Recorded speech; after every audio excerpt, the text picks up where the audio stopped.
أشهد أن لا إله إلا الله وحده لا شريك له وأشهد أن محمدا عبده ورسوله أما بعد فأعوذ بالله من الشيطان الرجيم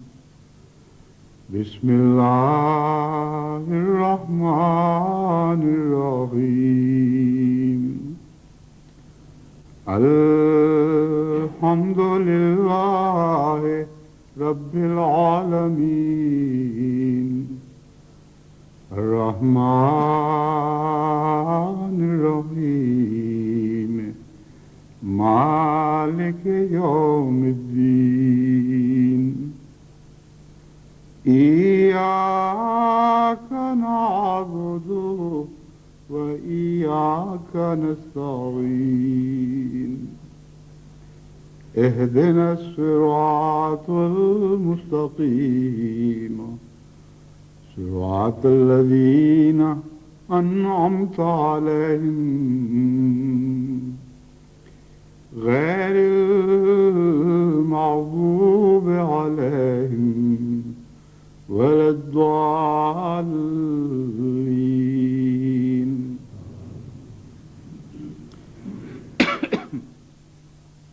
قرآن کریم سے پتہ چلتا ہے کہ کلمہ توحید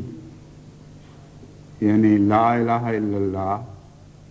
ایک ایسا کلمہ ہے جو تمام دنیا کے مذاہب کا خلاصہ اور ان کی جان ہے. مذہب